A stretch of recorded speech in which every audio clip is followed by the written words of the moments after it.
দুটা বিষয়ৰ ওপৰত আমি আজিৰ অৱস্থান ধৰ্মঘট কাৰ্যসূচী ৰূপায়ণ কৰিছো। প্ৰথমটো হ'ল খিলঞ্জীয়া মানুহক ভূমিৰ অধিকাৰ প্ৰদান কৰিব লাগে। এতিয়া খিলঞ্জীয়া মানুহক ভূমিৰ অধিকাৰ প্ৰদান কৰিব লাগে বুলি কোৱা কথাটোনো কি, কেনেকে প্ৰদান কৰিব? আমি কৈছো যে অসম বিধানসভাত অলপতে যিখন ভূমি আইন প্ৰৱৰ্তন কৰিছে, বৰপেটা আৰু বৰদোৱাৰ 5 কিলোমিটাৰ ব্যাসাৰ্ধৰ ভিতৰত কোনো মানুহে মাটি কিনিব নোৱাৰিব যদিহে তাত 3টা প্ৰজন্ম বসবাস কৰা নাই। সেই যিখন আইন, সেই আইনখন সমগ্ৰ ৰাজ্যজুৰি ৰূপায়ণ কৰিবৰ কাৰণে আমি অসম জাতীয়তাবাদী যুৱ ছাত্ৰ পৰিষদে দাবী জনাইছো। অৰ্থাৎ আইনখনৰ জৰিয়তে আমি ক'ব বিচাৰো যে সমগ্ৰ ৰাজ্যজুৰি কেৱল মাত্ৰ খিলঞ্জীয়া মানুহৰ হাততে মাটি কিনা বেচাৰ অধিকাৰ থাকিব যি মানুহ 3টা প্ৰজন্মতে অসমতে বসবাস কৰিছে। 3টা প্ৰজন্মতে অসমতে বসবাস নকৰা বহিৰাগত আৰু প্ৰব্ৰজিত মানুহ এই অধিকাৰৰ পৰা বঞ্চিত হ'ব। তেতিয়া আমাৰ খিলঞ্জীয়া মানুহবিলাক জনগোষ্ঠীয় ভূমিপুত্ৰসকল সুৰক্ষিত। সেইকাৰণে আমি খিলঞ্জীয়া মানুহক ভূমিৰ অধিকাৰ প্ৰদান কৰিব লাগে। কেৱল খিলঞ্জীয়া মানুহক ভূমিৰ অধিকাৰ প্ৰদান কৰিব লাগে বুলি আমি কৈছো। আনটো বিষয় হ'ল আন্তঃৰাজ্যিক পাৰপত্ৰ। যদিও এই বিষয়টো আমি দীৰ্ঘদিনৰ পৰা কৈ আছো, মানুহে বৰ বেছি বুজি পোৱা নাছিল। এতিয়া আপোনালোকে দেখিছে চৰকাৰে উচ্ছেদ কৰিছে।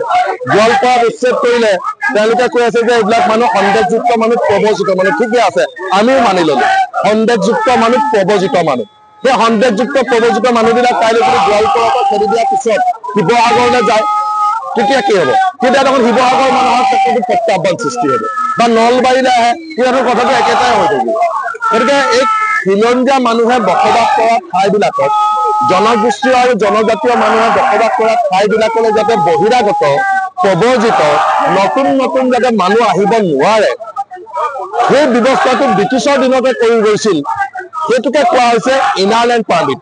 ব্ৰিটিছৰ দিনতে শিৱসাগৰ, যোৰহাট, গোৱালপাৰা, লখিমপুৰ, নগা পাহাৰ এতিয়া নগা ৰাজ্য, লুচাই পৰ্বত এতিয়া মিজোৰাম, নেফা এতিয়া অৰুণাচল প্ৰদেশ, এই ঠাইবিলাকত জনজাতীয় মানুহবিলাকে বাস কৰিছিল কাৰণে তাত ইনাৰলেণ্ড পাৰ্মিট ব্যৱস্থা প্ৰৱৰ্তন কৰিছিল, যাতে সেই ঠাইবিলাকলৈ বাহিৰৰ পৰা মানুহ গৈ পেলাই জনগোষ্ঠীয় জনজাতীয় সৰল সহজ মানুহবিলাকক, কাৰণ জনগোষ্ঠীয় বা জনজাতীয় মানুহবিলাকক সহজতে মানুহে ঠগিব পাৰে। বহিৰাগত মানুহে আহি পেলাই সহজতে ঠগিব পাৰিব, প্ৰব্ৰজিত মানুহে আহি পেলাই তাত দখল কৰি ল'বহি পাৰিব। সেই কথাটো চিন্তা কৰি তাত ব্ৰিটিছে ইনাৰলেণ্ড পাৰ্মিট দিছিলে। সেই ব্ৰিটিছে দি যোৱা বস্তুটো বিজেপি চৰকাৰে 2019 চনৰ 11 ডিচেম্বৰ তাৰিখে সংসদত নাইকিয়া কৰি দিলে। এতিয়া গোৱালপাৰাত খেদি দিয়া মানুহখিনি যদি অন্যান্য ঠাইলৈ যায়, আকৌ আমাৰ খিলঞ্জীয়া মানুহৰ বসবাস কৰা ঠাইলৈকে যদি যায়, তেনেধৰণৰ কথাটো হিতে বিপৰীতে হ'ব, ভাল হওঁতে বেয়াহে হ'ব। গতিকে সেইকাৰণে ইনাৰলেণ্ড পাৰ্মিট দিব লাগে। ইনাৰলেণ্ড পাৰ্মিট দি যাতে সেই অঞ্চলবিলাকলৈ য'ত খিলঞ্জীয়া মানুহে বসবাস কৰে, সেই অঞ্চলবিলাকলৈ যাতে নতুন মানুহ আহিব নোৱাৰে, প্ৰব্ৰজিতই হওক বা বহিৰাগতই হওক, সেই কাৰ্য ব্যৱস্থাটো কৰিব লাগে। গ্ৰহণ কৰিলে আমাৰ খিলঞ্জীয়া মানুহবিলাক সুৰক্ষিত হ'ব।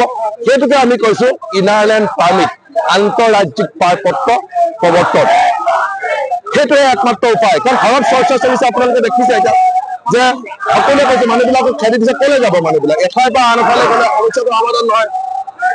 এঠাইৰ পৰা আন এঠাইলৈ যাব পাৰিব তেওঁলোকে।